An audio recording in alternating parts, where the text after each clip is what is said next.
to say we are super excited because it's 5 o'clock and now we get to talk to... Amazing. Yeah, thank you so much for having me. Yeah, a delight. We are excited to talk about your new book. Yeah. And to talk about your music. And I know that I've done email interviews with you in the past, but I think I'm just going to, if you don't mind, ask you to talk about yourself a little bit. Tell us a little bit about the music and the books. Yeah, I've been a busy bee, I guess. I do better with specific questions, but talk about yourself is completely fine. I mean, so the book is unspectacular. It's a music novel. It's very Midwestern. In large part, it's a family dramedy, and it came out on January 3rd. So it has been a wild winter of getting it out there. It's been really crazy. How did you celebrate when it first came out? Well, the Ice House show was an absolute blast. So January 25th was the official release. And something crazy at the show, like on stage, I was like, how many people have already been reading it? And it's like, you never know. I figured, my mom is going to be like, that's yes. And like a lot of people that were at the show just 3 weeks after the book came out were actually like genuinely had been reading it. So that was really cool. I don't know what I did the day that it literally was like released. I think that because of my neighborhood, like I wasn't at home at the time when the package was delivered, and so I called a friend frantically who lives in my neighborhood and was like, can you get the boxes of books? I'm just like so excited. I like need to get them right now. So she drove out and got them and brought them to where I was. If that counts as a celebration. It will. 100%. Yes. She and I had a bunch of ramen after that. Does that count? Like, Absolutely. It's like day of show, like celebration. Yep. Well, now I'm going to dive. I don't know how much to ask you about the book because I don't want to give any spoilers. Can't do spoilers. I know, exactly. I'm like, I should have stopped. I won't put you on blast, but did you finish the book? Yeah. Okay, yeah. And I brought it to you, Tuesday? Yeah. Very impressive. Yeah. It's a trim. Yeah. I try to let people know how accessible it is. Like, in my opinion, it's unpretentious and it's, like, short. So it's like, yeah, you finished it in a handful of days, which is awesome. I did, yes. I am a quick reader, and it was easy to read, so that was good. What was the impetus to start the book? Yeah. So I started writing it in December 2021, and I remember a phase when I was, like, very, very, very overbooked in music doing the freelance thing, and I remember thinking, like, I'm so spread thin with this part of like the craft, the job, that I didn't even really have time to like be a songwriter at that time, and that was really demoralizing. And then I was like, maybe what I need, because I'm like playing out every night, going to like rehearsals. It's also the dead of winter, so you're just like, oh, I have to carry like a literal piano to like someone's house. And I was like, okay, I need a giant private project, and like most people that have written a novel, like since I was a child, I was like, that's what I really want to do. Like when I was 9 and people were like, what do you want to be when you grow up? I was like, author, 100% author. Like that's what I've always wanted to do. Most people can't carve out the time to do it, but I'm kind of crazy, so that's what I did. But that was the impetus. It was like I'm spread really thin with the like less creative parts of the music job, and I want something that you can completely like engross yourself in artistically. And then did you have an idea in mind? Have you been slowly writing this book in the back of your head for years, or did you? I mean, how did? No, did you get a word prompt? How did you? Yeah, I used a word prompt. No, that would be. I googled, what do you write about? Right. No, it's interesting because I think a lot of people that have written novels do what you just said, where they gestate like mentally for a long time before they hit the journal, and I definitely was just like, no, I want to like attack this thing in like a week. And so that week in December, I filled up like 3 handwritten notebooks. I started with symbolism because I like love that stuff, like imagery, like one thing literally means another thing, and what that can mean for like family psychology, which you probably deduced from the book because there's a lot of like pretty woven symbology stuff. But that's what I like attacked essentially. Like I did not let it brainstorm for a long time. I was like, I want to write a book now. Like, well, and there were even just certain terms, and partition comes to mind, but there were a couple where I was like, oh, the use of it throughout the novel, I'm like, that must be very purposeful. Yeah. It seems like you're very careful with the words that you choose. I am. Yeah, thank you for noticing that. Yeah, and partition, I was, because the Indian immigration narrative is one of the 2 kind of primary plot arcs of the book, and I wanted duality to be a theme that this person was struggling with. So it's like when that kind of stuff hits me, I'm like, this. Yeah. There's a lot of ways I can weave this throughout like a text. Well, and I like that very much. I liked what could be an introduction to partition to many readers too. Mm-hmm. You know, I was like, that's awesome. You slip in a lot of facts. Like, really? Okay, I'm not usually very good with facts. Well, you know what's funny is because, and this was my, you talk a little bit about cricket. I mean, you bring up different topics, and as are you a cricket fan? No, so I've only had my prose published twice before, and actually the first piece of prose I ever had published was 2022, and I ended up learning a lot about cricket before writing that piece. And while I was writing this book, it was one of the 2 times I had the coronavirus. Like I was housebound in May 2022 when I thought I was done with the novel, which didn't happen for another year and a half after that.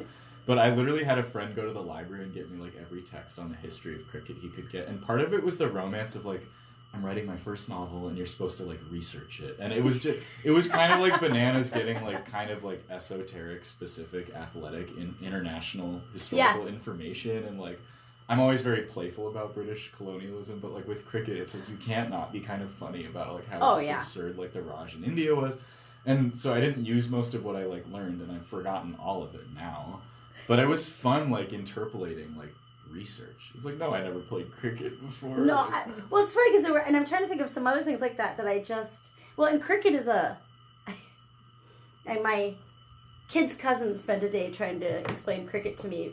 Only we were walking through Dublin, and he was the oldest grandkid on that side of the family, and he was not happy to be there, and then and we've been out all day, and we're about to go back to the grandma's house and all of this, and I realized, if we walk through the cricket field, there's a pub right there. So I look at it, and I was look at him, and I'm like, you want to see a little live cricket? Yes, please, please, please. The Ashes had been happening, the big tournament for the cricket tournament had been happening, and all of this. So then he spent an hour. Finally, his mom was like, she doesn't really care. Yeah, I love that.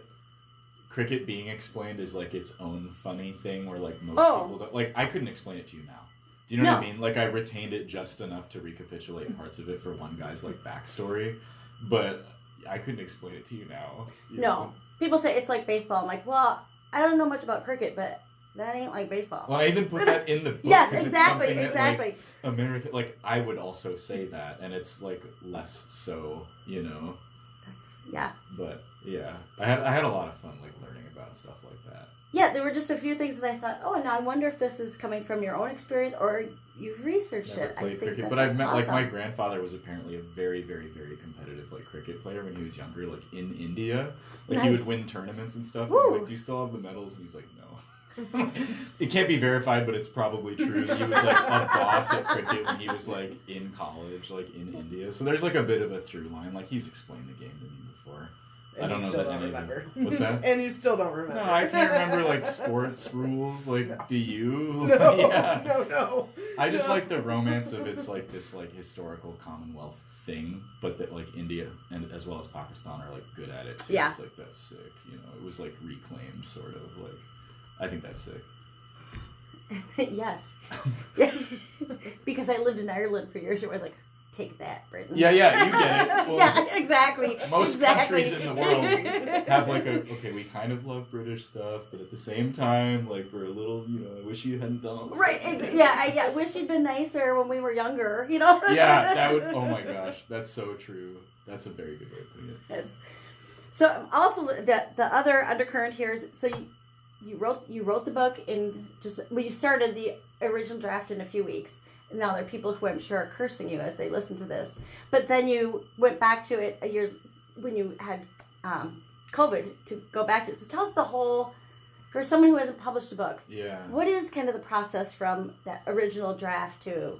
Yeah. Well, to clarify, actually, the moment of getting all the library books was midway through the process. It just so happened that I was housebound, so I was like, this is a great use of my time. Oh, gosh, yeah. No, I really didn't take any breaks from December 2021 until very close to when the book was actually published. Wow. So in the initial phase, I wouldn't call it a draft. I'd call it more just filling out entire notebooks with the ideas that I was having. But around that time, I jumped into a word processor and started typing out chapters for what I thought might be good without mapping it out first. So it was a little bit when you were for the interview, it'll just be free form.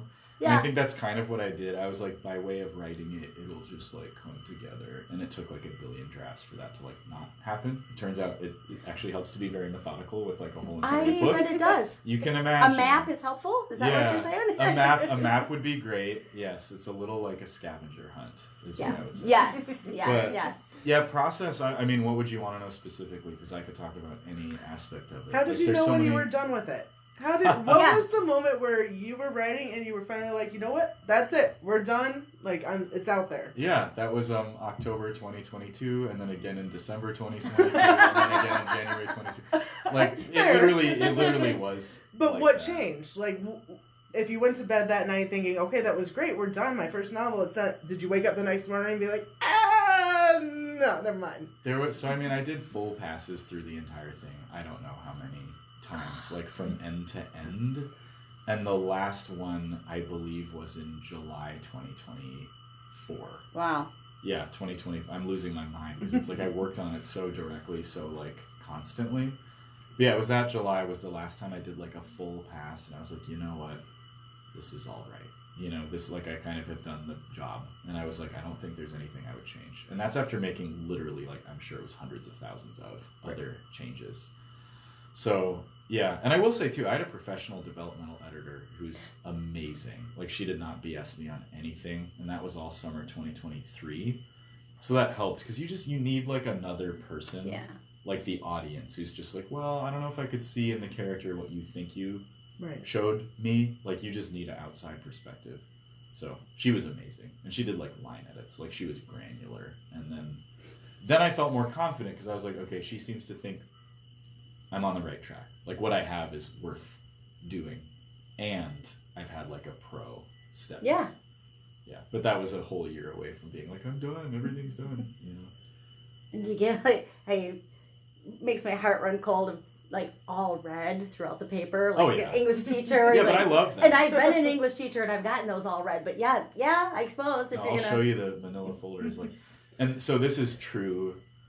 It's in the hypomania camp. Like, also at the end, I guess summer 2023, I was just doing so much with this book. But when I thought it was done, I can't explain to you why I did this, but I literally like rewrote the entire thing by hand. So it had all been in many chapters in a word processor, brought into one document in the word processor, and then I was like, a good way to like do this and make edits as I go would be to like rewrite the whole thing by hand from the beginning. Because I kind of had a vision. There was like a day where I woke up and I had like a new opening line, and I was like, I'm just gonna start by hand. And so then when I did that, it probably looks like a completely crazy person where like I'd write it, and then when I'd look at the page and be like, oh, I want to put a few words here, I would put like asterisk, but it looked like footnotes, and then go to the bottom of the page and it'd be like 2 words and there'd be like arrows and like it kind of looks like whatever you think a like madman novelist would look like. It was that, and then I transcribed that into a word processor again a few months later. Would you do it that way again? No. I mean, but sometimes you have to go through it. You know, you can't go over it, can't go under it. You got to go through it. Although, actually, this is funny because this is how art works. My answer to your question is like, no, nobody should do that. But there's a very good chance that I'll do that. Yeah. Like, because it worked eventually, right? There's a lot of art that is made by like mucking things up, you know, or like a recipe. Yeah. Like, oh, I added extra cinnamon, but now that's like Grandma's recipe, you know? You try to make the same mistakes again. You try to not make a lot of the same mistakes again. Well, and sometimes you realize that it wasn't that wasn't the mistake. It made you fix something later in the book, or you know. And there's just like, to me, a joy in immersion, because I do a million different things, and part of what I wanted was to like go ocean deep on like one project, you know. And so doing something like writing a novel by hand, I was like, that's how my brain works, you know. It's like satisfying in a way. Well, and you have multiple characters. I mean, I don't think it's a spoiler to say you've many points of view. Yeah, the POV telling the thing. stories. Yeah. And that's where I could see where you could start that and not maybe have a map at the onset, but it must be interesting. Why did you choose to do it that way? Part of it is I really like novels that do, and I didn't actually realize when I started how in vogue it is to have like multiple POVs, because I thought it was something that some novelists have been doing since like probably like the 90s is like very popular, and then definitely now. But I was just like, I have different people's stories to tell. Third person omniscient is like a little bit I don't know what for me trying to do third person omniscient felt a little like passe for what my characters had to say. Of course, it worked for one of the B plots essentially to have like this overarching narrator, but I was like, it's so much more fun to like get to know a character so well that you can inhabit them, Yeah. and speak from like what they're thinking. Because I was almost like, this is like acting, but with words. I was like, you have to imagine what this person's thinking, saying, and doing, and then inhabit it just verbally, like in text on a page. And I was like, oh my god, this is like so many art forms in one art form. Like, so much fun.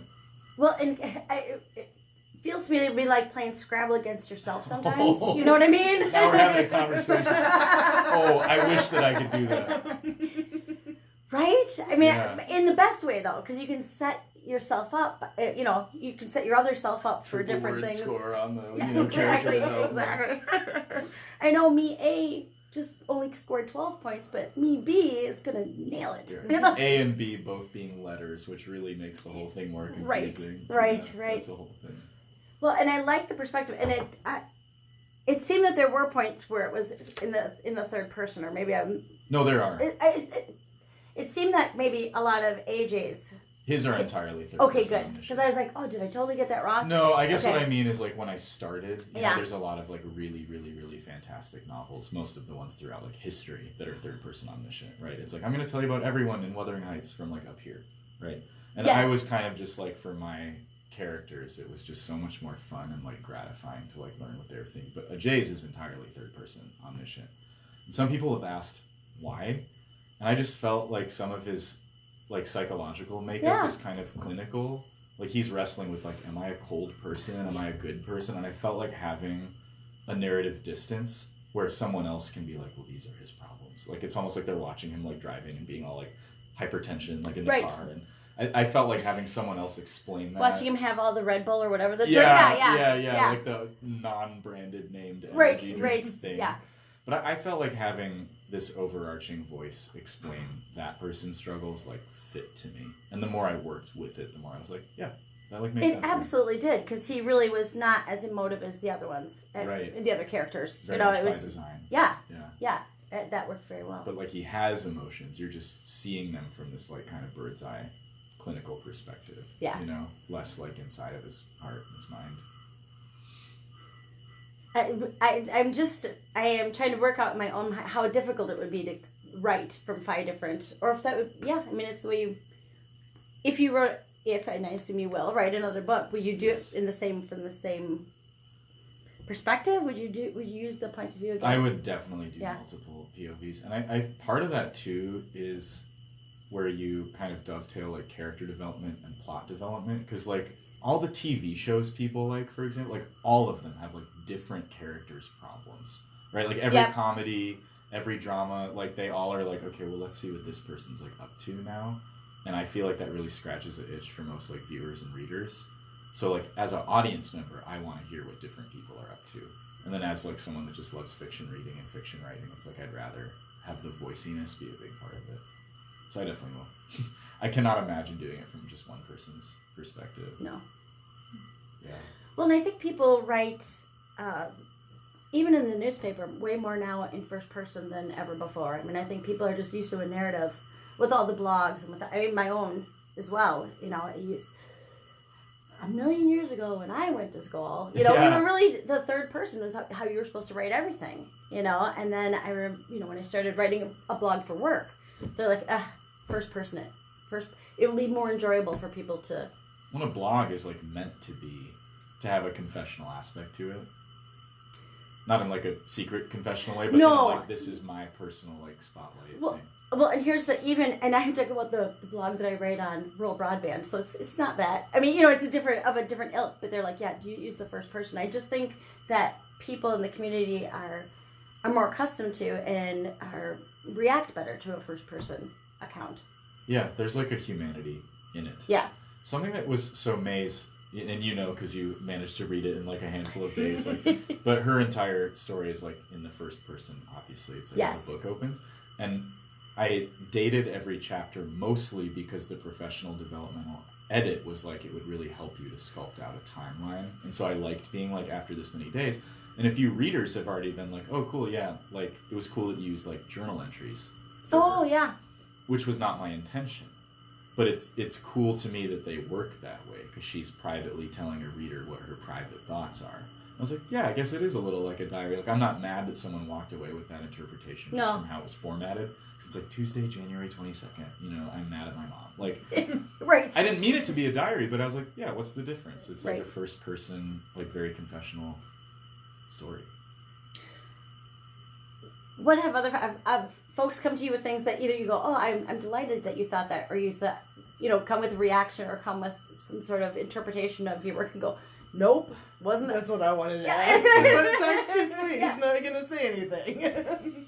So do you mean like someone was like, here's what I thought, and I Yeah. was like, I disagree with you? Is that kind of Well, what I don't know that you, but yeah, just go, oh, that's it. That's, oh, the most Minnesota way. That's different that you thought that. That's what I meant with that. You know what I mean? Yeah. I mean, people who have worked with me creatively know that I have a very big obsessive compulsion about speaking and writing and singing like very clearly where things are unambiguous, which probably comes through in social settings too. I'm like, I don't want anyone to like misinterpret what I'm saying. It's like a huge pet peeve is like mischaracterization. And so I've had that too where people are like, I think a song can mean like whatever you want it to mean. And I'm like, okay, but the way my songs are written, I love that. and not for quality, but just by design, is like the stories are meant to be like unambiguous. Like, this is what this person's problems are. This is why they're explained this way in verse 1, verse 2, the bridge, and this and that. And so with the book, my hope is that most people just get out of it what I was trying to say. Yeah. They should take away whatever they want to. But I don't think I've had anyone yet come up to me and be like, oh, that was cool. And I'm like, I don't know what you're... Like, but yeah, usually people don't give like detailed feedback. They'll give a really thoughtful like what they've liked about it. But I don't think I've yet had someone be like, okay, here's where I'm going in on like a bunch of specific stuff, I guess. Yeah. Interesting. Hey, I know we want to talk about your musicianship as well, but should we listen to a song? Like Yeah. maybe your new one that you just dropped Yes, on I would love to. Valentine's Day Yes, that I I would got love to to hear listen at to it. Ice House and loved the first time I heard it. Yeah, we did the rock version at Ice House, yeah. Yeah, let's. You want to tell us about it while I try and find it? Yeah, absolutely. I mean, it's my favorite song that I have written. It came out on, Oh. like Langan said, it came out on Valentine's Day. So as of this interview, like a week ago. Nice. And yeah, I wrote it while I was in the process of falling in love. I was in between living spaces, and we were talking about grand pianos before. Yes. The family I was staying with happened to have one, and the mom was like puttering around, like doing dishes in the next room, and I was just like, I have to say this on my heart, and I was like in the grand piano, like writing everything. And then I brought it to Hunter Sinclair Hawthorne, who's an amazing producer. So he does Afters and does Ani XO and is incredible. And we had just met around the same time. And he's so good at like the synth pop thing. And I was like, I want you to take my grand piano song and we're gonna like kind of do it our way. And so like we really, as a duo, working with him has been so phenomenal. And that's what makes the song like what it is. Nice. Production-wise. Yeah. All right. And before we play it, I'm just going to remind folks that are listening to Mostly Minnesota Music on WMCN 91.7 FM in St. Paul. And we're going to listen to Zach Baker. Should have said the song title. Oh, we Really will said when he it. comes No, out. I know. Yeah. It's just funny. We're off probably, right? Well, That's on the Video that's song. on. The video's on. But we're, yeah. Yeah, that's, here's the funny is I can't read my computer unless I'm nearsighted. Sure. So I have to be on top of it and have my glasses off. So also, I am parched. I have to have a little, I know, I was thinking about that. a little bit of my Diet Yeah. Coke. Do you cut this part from the archive or is it just on? No, it's gonna be on the archive. You just gab, that's fine. Yeah. This is fun. Yeah. It's nice and chill. Well, it's nice being asked like particular questions about your body of work because it's like I'm not gonna bring it up all the time to people like the specifics, but then it's like, what did you think about this character? Do you have any shows coming up that we can talk about? Or? Yes, Eat My Words a week from today, the bookstore. in Oh, Northeast. perfect. Yeah. We should talk Will about this that. be the archive be available by then? She should have it up tonight or Tonight? tomorrow. Oh, wow, Yeah. okay. So it'll be up I'll on repost it like Sunday. socials. Yeah. Yeah, Oh, yeah, I'll have 1 it up. PM on. I kept thinking it was further away because it's March 1st, which is a really cliche. Literally. thing to I say. know, yeah. No, but then last week I was like, I need to promote more. It's like I've had quite a bit going on with like all the tours and stuff. So I'm playing in town, and that'll be our last Zach show in town until Arterworld. So I'm like, Until Oh, when? wow. Art until World. Arterworld, like till May, unless there's something I'm forgetting, which is like possible. Things have been a little batty. Eat My In a good Words books. Is that? It's by 331 Club. It's Okay. almost kitty corner. Okay. It's like tucked in there, but it's like the corner. What was the one that was next to the hook? Oh, Moon Palace. Yeah, is that still a thing? Yeah. Oh, okay. They don't do consignment. They Really? politely, Oh. kindly said, no, Zach, we won't do it. Okay. And I said, but I'm from here. But it's like a paperworky thing. Like consignment is like its own game, and they just don't do it, which is fine. Fair. I still shop there. Like, I like buying stuff there. I always Yeah. put up my posters there too, because they have like their community. bulletin Nice. board. I like Moon Palace. Yeah, Hunter's great. It was fun having like a new collab partner. And that would now explain why I saw you at Amsterdam for the after show. Oh yeah, and Who I like, thought I knew nothing about, but then realized I know everything about this band. Yeah. and they look like pop stars. Like the set design, the clothing, the like. But big then she band. showed up at Tim's birthday and she looked the part again, and I almost wanted to say something. I've never met her. I just know of her. I know Joe really well, but Yeah. So I actually was like, you guys look like such pop stars, because Hunter wears like a big chain. He like looks like a producer, and they, much like me, had been filming their NPR Tiny Desk submission the same day. Oh, Because I was okay. like, do you just go to shows like dressed like this all the time? And so they had been filming like video for themselves. Got all it. day. But like I get that where you like go from one event to the other, and it's like, do you wear a suit all the time? It's like, no. Like, there was a thing. And their music is also phenomenal. yeah, I had never heard their music until at Amsterdam show, and it was great. And she reads like crazy. Like her artist bio is like, I love Hemingway and I have like an English lit degree, and like that's her thing. Is like that type of. Unusual for women to say I love Hemingway. It's or for him to say that he's Right. Yeah, we're just chatting while we're listening to the lovely song "Breathe" by Zach Baker, who we have in studio. Yeah, it's a treat to be here. I'm having a lot of fun. This is fun. We are too. Yeah. Yeah. I'm going to segue a little bit. Yeah. We'll segue by saying, how does being a musician help to write the novel work, and how does being a novel help the music? Yeah, because Or how do they fit? What do you? Or do they fit? Yeah. yeah. Okay, so the first question was how music helps the book, I think. Yeah. So there's a handful of ways. I think one, all of the mechanics of music are things that I love so dearly. Everything about how the piano works, everything about how like music theory, just like how chords talk to one another. But my favorite thing is always like lyricism. Like that to me is like, the word painstaking sounds negative, but like the complete like obsession with having every word hang together in the right way is something I've been doing like really seriously since I was 23. So by the time I go to a different art project that, in my opinion, demands that much precision, I was a little bit like, I might be more prepared for this than like had I not spent a decade being like a songwriter. Right. So that's one way. I think just getting words to be to fit well. Second one, because it's a music novel, it is, I'm fond of saying, it's Yes. heavily researched. Yes. And like me being kind of like histrionic, like when I started, I was like, this is my different project. Like I was like, I have music, but this is my thing. And it was like, it took me like a year and a half to be like, dude, this is literally a book where every character is like a musician. Like, are you kidding? Like, it's so threaded together with my other work. Right. But in my mind, it wasn't. But it's like music is the world that I have lived in a completely immersive way for the last, like, I mean, really since I was a ninth grader playing in bands.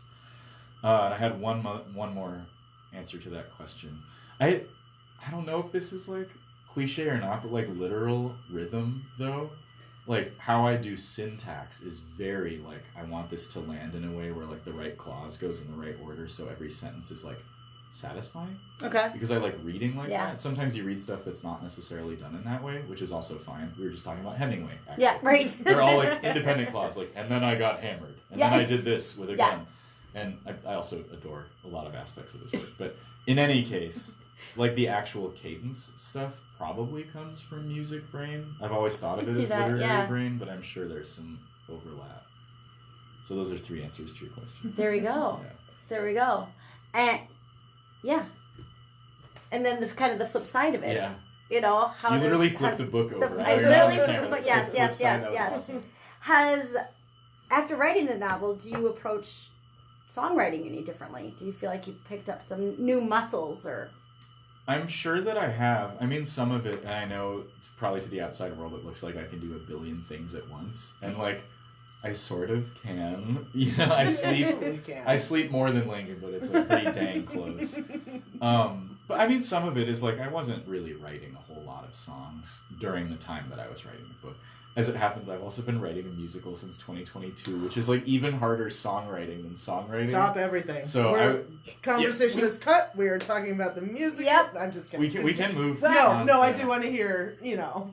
So some of it was like shelving that aspect of like new work in the songwriting department, but so the song Brie comes from like a very pivotal time in my life, which mostly because I fell in love with like the greatest person on the face of the planet. Nice. And I was going through a lot of life changes. So during the month of April 2024, I also was like, I suddenly have like a lot to say in the song department, and all the stuff I'm working on with Hunter will be released that showcases that. So like we're kind of like so back like to songwriting.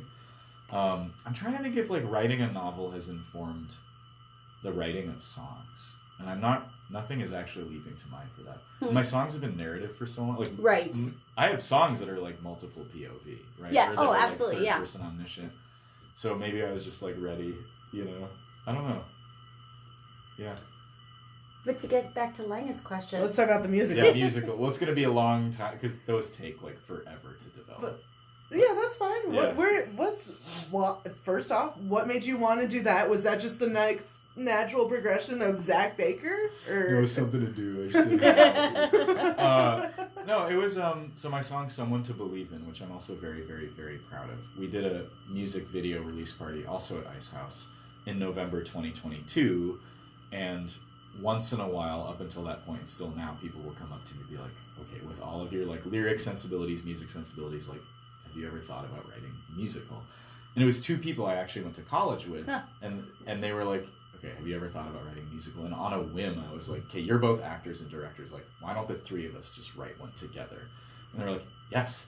And then because I'm wow, like, it's me, so I was like, "Okay, so let's set a date then. Let's do like next Saturday, whatever." And like we just kind of started doing it.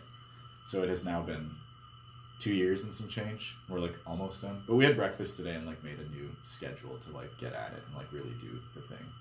So I just think with my sensibilities with both lyrics and music and now narrative, I'm kind of like, yes, this is what I'm like meant to be. I mean, I think the first time I saw you, it's been a couple years, but the first time I ever reviewed you, that was the first thing I said is, this kid was a musical theater geek. I think was my exact phrasing. And by the way, I'm kind of fond of clarifying this. Like, I didn't do theater growing up, partially because I grew up in a very strict academic household that kind of decreed that would be too much of a time commitment for school. Oh. Really? Yeah, and so I think I just had really, really, really, really strong instincts. Apparently, you had me fooled. Yeah. Some of it I feel like in my opinion, if you're perfectionist enough about the music and the lyrics, you're eventually, to me, it's like you're elevating both to the point where you're just writing a musical. I don't know if that makes any sense to people that aren't like me, but the lyrics will get so narrative and so like careful in a certain way, and the music will just have a lot of like up and down key changes and stuff like that. Yeah, but I also think it's partially in your delivery too. You are just expressive Maybe. more Yeah. so than just your music. Expressive, I don't know. You're awesome to watch, and it's like watching a theater. You wear your emotions on your face in your songs, which is what drew me to you, and even my friends who I brought to see you. It's like, whoa, even if the music isn't your thing, just watching you and the joy you have playing, that's soul done. That's very kind. Yeah, but I think that absolutely. But I think it does make sense that musical theater is your next jump, and I'm super excited about it. Yeah. Yeah. Yeah, doing the three forms of like pop/rock and literature and musical theater. Like, this dream is like it's happening, It must be such a different process to do a collaboration to the musical as compared to the novel, which you were saying was time that you could have to yourself. You know, to work on that is more of a singular. Yeah, totally. Yeah, the collab thing I really like, and I think that's another thing where having been like a songwriter for so long, I didn't have any insecurity about like, hey, I'm going to show you this, and I wrote it, and like, please feel free to just poke all the holes in it you want. Especially, I mean, talk about writing like multiple POV, right? In a musical, like any song you write, as the writer, you're already like inhabiting a character. And you have to be like, okay, well, what are their problems at this point, like Act 2 or whatever? Like, it's very character and narrative. But then the collab thing was great, because I'd be like, all right, guys, this will need work. Like, anything you do in a musical is always going to need, like, a bunch of work from other people, which I really like about it. it's made it very like fun. Now, this time, did you start with a map or did you just start with the characters? We did a bit more mapping. We had like multiple, and we just bought more actually. But like, Yeah. I don't know what you'd even call it. It's like the scroll is like this big, and then you unfurl like a giant piece of paper, and like Nice. one of them was pink, and one of them was yellow, and one of them was white, and they had like really manic looking like character maps and stuff. So we did that first, but we also like we wrote a song on the first day because it's me. I was like, I think I could write a song about this, and we had a grand piano nearby. You know, that's where we like kind of put up shop. So we kind of tackled both at the same time. The positive energy of just saying, it's me. I can write a song in a day. We could do a musical. Let's do it. Well, I mean, it's just yeah. that is some theater kid. Let's do a show. You know, And not positive like because I'm great, but positive like why don't we be the people to pull it off? Like we can choose to just work hard enough to do it. I hope that what I said comes across. No, not at all. No, it's. I mean that you can't be great until you say yes. It's the yes to getting to greatness. It's I mean I think that's what it is. Just the being open to it and just and just assuming you're gonna do it. It's gonna be done. It's gonna be a lot of us don't start projects thinking we're gonna finish this. Yeah, whereas I'm the opposite. Like I would never start a project that I'm not going to finish, or I can't think of one I've like abandoned just because I get like excited. Right. And I love learning. Like literally when Yeah. we started writing the show, I was like, I'm going to listen to every cast recording ever, and like I do that. Like I literally tried to collect in my mind like all of the musicals, like all of them, and All then of every them. bootleg I could find on like Vimeo, YouTube, like. You get the one where someone's like clearly with like an iPhone, like off Broadway, and like it looks like they're gonna get in trouble. It goes like this for a while. And so like, you can tell during the show, I'm like, okay, she's monologuing, and like everything's black, and it's like because the person probably's like, so inhaling. I just like to learn. Usher. Yeah, literally, and, like put the flashlight away. Like.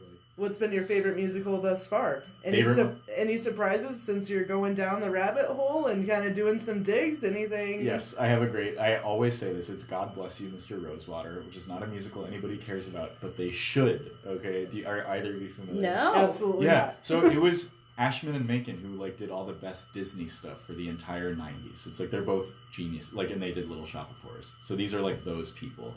And it's a Kurt Vonnegut novel that is, like, for grown-ups. Wow, so it's, like, yeah, not, yeah. It's not yeah. Disney. It's not, like, super inappropriate, but it's, like, it's not children's oriented. No, because Right. that's, I mean... But it's a weird, like his novel, and I read the novel because of the musical, but it's like the guy is kind of like the prodigal son of this Indiana family. The dad is a politician, like the main character inherited all this money, and then decides to open like a charitable foundation that is also sort of like a suicide hotline. And also... I feel like we shouldn't laugh at that. No, just the fact that it's a complication of it musical. so long, yeah. The fact that it's a musical is Yeah. that's the frame of why it's Yeah. and I Springtime for Hitler, you know? I'm not going to sing that right now, but I love the producers, and we all love the producers. But so all of that is happening, and then also like he kind of thinks he's Hamlet for like a lot of it, and like falls in love with this woman named Ophelia. And so having like Ashman and Menken also do them because it has like Disney idioms, like you can hear that they're because it was 1989 before all that stuff, and it's weird, and I love it, and I love pitching it to people because I'm like, how do people not? It's like Kurt Vonnegut, who's really famous. Yes. And it's like the two guys who are like the best lyricist composers ever. But it's like slept on. And like I didn't find it until I was trying to like deep dive for every show ever. But that's my like deep cut. Like Okay. you guys don't know, but I love it. You guys you love musicals, it seems. Or I we're do. excited about them. I mean, I was a musical theater kid. Uh-huh. Honestly, I really like Hamlet 2, Okay. which is a quirky, half musical, half just movie, but there's some killer. It's about a musical theater troupe and a teacher. It's the most hilarious movie I've ever seen. I'm not familiar with it at all. Hamlet 2. I mean, it's kind of obscure. It's kind of got an oddly good cast behind it. But it's a movie, so I can like watch it. Yeah, it's a movie. I think it's on Amazon, but Okay. yeah, or else I'll lend it to you. Please. But yeah.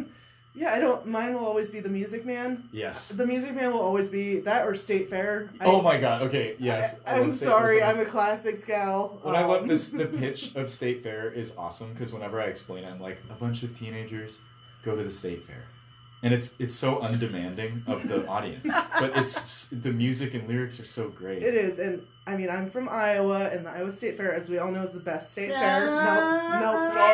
It's dollars to donuts in our state fair. Whenever my dad, stepmom, brother, and I walk in the fair, my dad unapologetically will start marching around singing the songs. So I can't not love it. Yeah. Really quick on the music band. So first of all, like Meredith, like he did not have to go that hard, but he did. Right? It's like that's how good it is. Oh my gosh. Okay, I have two things. This interview is a lot about me. No. My dad's entire family's from Mason City, Iowa, which is famously where River City's based on. So I had seen that movie like I don't know how many times growing up because it's just what my grandparents would like put on, and you know like anyone would be walking around just like 70s. So, but it's so fun coming around to that stuff as an adult and like understanding how incredibly well crafted it is, which is also like me with Disney, where it's like you, as a grown up, you're like, oh my god, everything's so meticulous and funny and like genius. So there's that, and then do you know The Unsinkable Molly Brown, another musical that nobody cares about? Okay, thank you. Because I was obsessed with Titanic. About Molly Brown. Everyone should. Yeah, but I only know the cast recording because I don't know if there's like a movie or anything. But like, I just love that Meredith Willson has like a kind of like underrated other musical that nobody. Have you been to Music Man Square before? Do you know about Music I Man feel Square? like I was deprived as a child. My dad knew I was obsessed with Dad. Are you aware of its existence? Is it in Mason City? Yeah, it's like a small indoor town hall that is like being in River City, and it's in Mason City, and it's like alive and well. So there's like a little barber shop where like the fake quartet is there. There's like an ice cream shop. There's a gift shop, obviously in like a community room. And then they have like Meredith Willson historical stuff. So like they have the libretto from like Molly Brown. They have like a display of like 76 trombones. They have like photos Zach of the and I are going on a road trip in a couple weeks. One of the tours I went on, we like made a diversion like as a band to go because it was wholesome and it's like it's also music history. Like it's really cool. But it's very cheerful. Last time I went though, there's like a bit of a like Twilight Zone aspect because it's like time froze in the early 60s. That's with just the exception. I'm not saying that. I love Iowa. I'm going on tour there in like 3 weeks. But it has that element of like time actually froze after the mid 50s when he did the thing, and so it was a little bit like, oh my god, like, things moving outside. Yeah, exactly. There's a place. You know? But time is slipping very quickly. You have shows coming up. Let's talk. Let's hear when people can see you. You have a tour coming up apparently in Iowa. Yeah, I just got home from tour and I'm doing another tour in mid-March. So I'm doing Rochester, Iowa City, and Des Moines. Where in Des Moines? In mid-March at at Beaverdale Books. Oh, nice. Yeah, I grew up around the corner. Did you ever shop there? Was that a place? It was not there when I lived there, but I've been there a couple times since because the tattoo studio I like is a block away. Okay, so I'll get a tour tattoo, which I've always wanted to do. I have a couple. None of them are from the road, but it'd be fun. Just every show, it's like healing. It's like bleeding. Thanks for coming, guys. It's clearly like ink and blood. Like, I put everything into the book. Yeah. The first tat I ever have is just a pen. Nice. 2019, I was like, I'm going to be a writer till I die, which is true. But back then it was just songs. And so in town, it's Eat My Words Bookstore at 1 p.m. on Saturday, March 1st. And remind everyone where that bookstore is, just Northeast, so they... Kitty Corner from the 331 Club. So easy to get there at 1 p.m.? Yes. Yeah, it's kind of like a convenient, like, you have plans in the morning, drop by afterward. It's not going to impede on your Saturday night. Yeah. Both of the people there are wonderful, and they're both named Scott, which has made every email exchange delightful, because you never really know, you know. Will you be performing music, reading some of your book, kind of all of the above? What can people expect? I should clarify, yeah. So this is every tour, and it was also the book release show. The whole event is me performing my quirky story songs. You know, it's me doing the piano and vocal thing. But the reason for having the show is because there's a novel out. And so instead of like merch, it's just like, I spent 3 years dedicating everything to this book. And on the first tour, it went like really well. It was really like, it was very heartwarming how much people were like, oh my God, you did that. I would really love to take one home with me. So that'll be Eat My Words. It'll be me and Connor Lee are doing like a duo set. He'll play guitar with me very frequently. First tour was with him. So we'll do a duo show and then I'll be like, I have a book. You guys should really think about it. So it'll be fun. It's a really cool bookshop too. They're very sweet people. And if people can't get there, but they want your book, can you rattle off some other places around town? Just, you know. I can. Yes, it's at 13 bookstores and 3 bakeries. Nice. So I don't. It feels. You do not have to rattle off all of them. Are they listed somewhere online in case someone's interested? I was going to say that too. Doing the compendium from memory would be difficult, but at ZachBaker.com. not a very demanding website, zaqbaker.com. And on the front page, it's literally like, here's all the bookstores. Yeah. And Should we play another one of your songs? yeah, we might as well. What would you like to hear? Yeah. I think Jet Lag would be a really cool one because it has so much musical theater in it, but it's also the synth pop thing. So yeah, when I was driving over, I was like, maybe we'll do that one. Okay. It might not be in the like immediate top track thing. Is that what you're There's a looking for? couple versions. Yeah, the one that's not. I mean, the acoustic one's wonderful, but it's the The one off of the single. yes. Okay. I guess we'll see. When we listen, we'll know. If it stops in the middle and goes to the other, we'll know we did the wrong one. All right, Jet Lag by Zach Baker. Oh Jesus. That was the last. It's the full one. It's got synthesizers all over it. Is that okay? Oh yeah. Okay. This is what we Okay. desired. We'll say featuring Maria. I was gonna say that, and I didn't. What's when you're like, should we play one? I like panic because I'm like, oh, are we under like a time duress because you're supposed to like. It's the call letters are the only time to rest thing. I have to say that every half hour, so that's why that all of a sudden pops out. Selfishly, I gotta leave at 6 because of Underground. So Yeah. This is like. This is not like therapy, but it's like therapy insofar as I'm like, oh, just an hour? Like, I get to talk about me. Like, it's good to leave at 6, probably. Yeah. She does this vocal so well. She's my favorite person.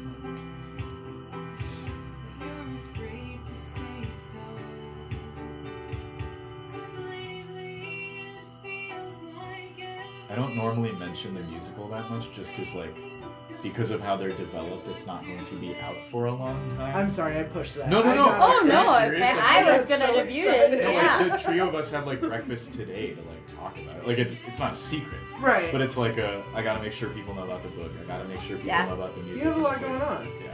I mean, That's good. Yeah. A lot of good stuff. But I mean, yeah. I wrote 20 songs for it, like very in short order. You know, like I'm proud of what we're doing.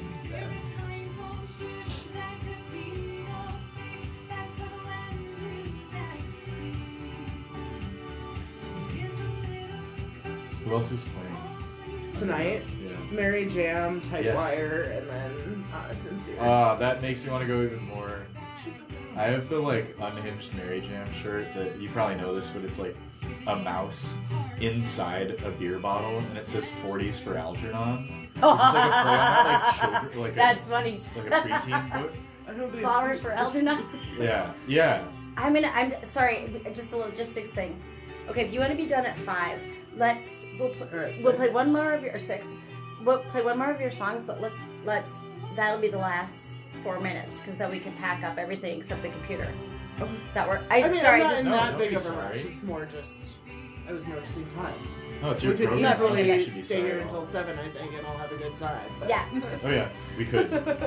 I You think just if we did it watch that the way, music. and then if somebody comes, So Yeah. then pick another one right away. we'll Oh, we'll just for chat. outro. We'll chat for Yeah. another 5 minutes and then play another song, and that'll play us out. It's your program, We'll be done. Yeah. I think treadmill would be a choice.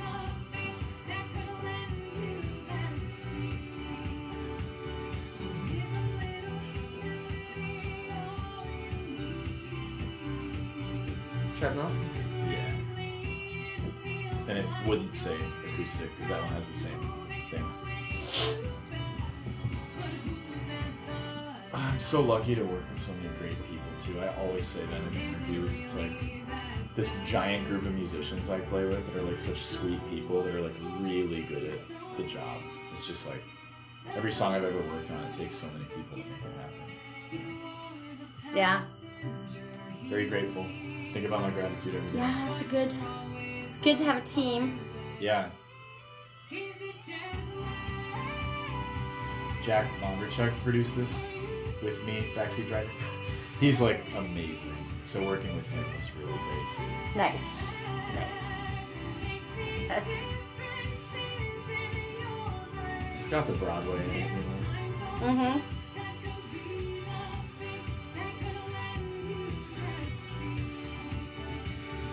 Let me see. Okay.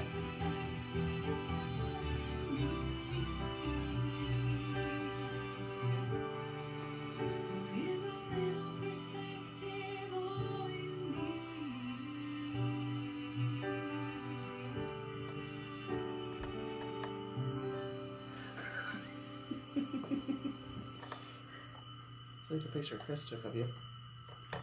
What's that? That was Treadmill by Zach Baker. With Maria. With Maria, yes. That was yes, jet yes, lag, yes. but that's okay. Oh, jet We're lag. gonna You know listen to what? Treadmill. And I had it pulled up to Treadmill. That was my bad. I'm On the sorry. display, it's I had crazy. done it, the math in my head before, You're but I looking in couldn't. the future. It's Yeah, awesome. exactly. The Brave New Workshop used to have in the men and women's room, and the men's room had a picture of Hillary Clinton, and the women's room had a picture of Bill Clinton, and it was so hard to walk through the right door. Oh, And it was my the gosh. same thing. I knew As a it prank. was jet lag, and then I see it on the screen. I couldn't go through the wrong door. Just couldn't do it. That was an amazing visual, analog to what just happened. Yeah, That's there you go. amazing. I walked through the wrong door. I was like, I just oh walked my through the God. wrong door. Yeah.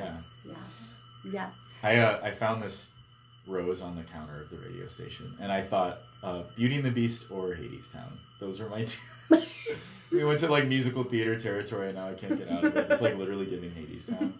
So there's that. Did you go see that last week when it was in town? I did not see it here. I saw it on the Okay. West End in October, Oh, and nice. I saw it with Brie, and we both were a mess the whole way through. Sure. As soon as Orpheus introduces himself, I was just complete mess. I read Aeneas Mitchell's book on how that musical was developed, and it's an awesome book. It's called Working on a Song, which is one of the songs. But it's it went through 11 cities and was developed all over the world, and it was really cool. Is this part of your research for doing that?